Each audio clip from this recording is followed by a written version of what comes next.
మనం ప్రస్తుతం అయితే మేడారం శ్రీ సమ్మక్క సారలమ్మ జాతరలో అయితే ఉన్నాం. మనం ఏంటంటే మనం వెళ్ళినప్పుడు జాతర ఎండింగ్లో వెళ్ళడం అయితే జరిగింది కాబట్టి కొద్దిగా రష్ అయితే తక్కువ అయితే ఉన్నారు. ప్రజెంట్ ఏంటంటే ముందుగా మనం దేవతలను దర్శనం చేసుకునే కంటే ముందు జంపన్న వాగులో అయితే స్నానం చేయాల్సి ఉంటుంది. చాలామంది అయితే డైరెక్ట్గా వెళ్తుంటారు.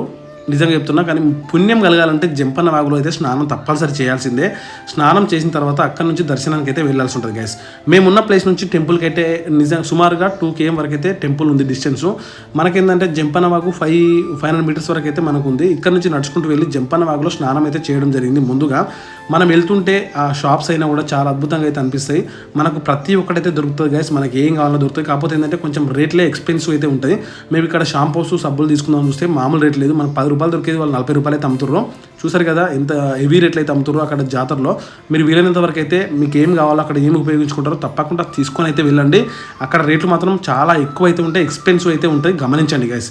మనం జాతర టైంలో మేడారం వెళ్ళినట్టయితే మనకు ఉండడానికి కిరాయికి ఇండ్లు అయితే దొరికాయి. ఎందుకంటే అక్కడ చాలా రష్ అయితే ఉండడం జరుగుతుంది. కోట్లలో భక్తులు అయితే దర్శనానికి వస్తారు కాబట్టి మీకు లెఫ్ట్ సైడ్లో కనిపిస్తున్నాయి కావచ్చు, మనకు పరదలతో గుడిసెలు అయితే ఇస్తారా, గుడిసెలు అయితే కిరాయి ఇవ్వడం జరుగుతుంది.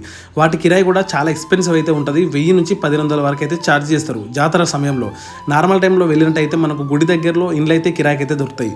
ఇంకొకటి ఏంటంటే మనకు జాతర కంప్లీట్ అయిన తర్వాత, పూర్తి జాతర అయిపోయిన తర్వాత తప్పనిసరిగా అక్కడైతే వాన రావడం జరుగుతుంది.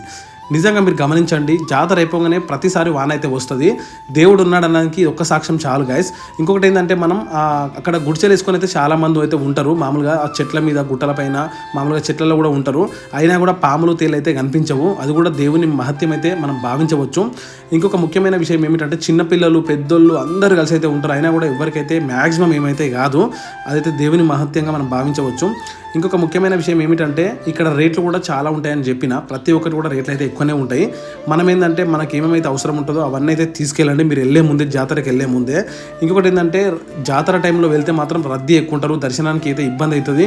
పిల్లలను కూడా జాగ్రత్తగా అయితే చూసుకోండి మీరు దర్శనం మన జాతర టైంలో వెళ్ళినట్టయితే. ఇంకొకటి ఏంటంటే ప్రజెంట్ మనం జంపన్న వాగు దగ్గరికి అయితే వచ్చినాము. చాలామంది జాతరకి అయితే ఎంటర్ అవుతారు, అదేవిధంగా వెళ్ళిపోతారు జాతర దేవుని దర్శనం చేసుకొని.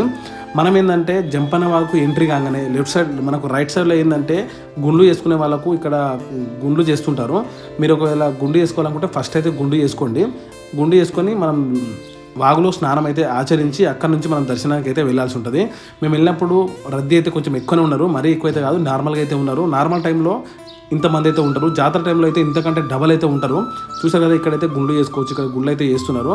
గుండు ఎవరైనా మొక్కులు ఇట్లా మొక్కుకున్న వాళ్ళైతే ఇక్కడ గుండు చేసుకొని మనం గుండంలో అయితే స్నానం అయితే చేయాల్సి ఉంటుంది. ఇంకొక ముఖ్యమైన విషయం ఏమిటంటే ఇక్కడ గుండు అయితే చాలా మంది చేస్తుంటారు. మనం ఎంట్రీ అయ్యే టైంలోనే చాలా మంది వచ్చి అడుగుతుంటారు.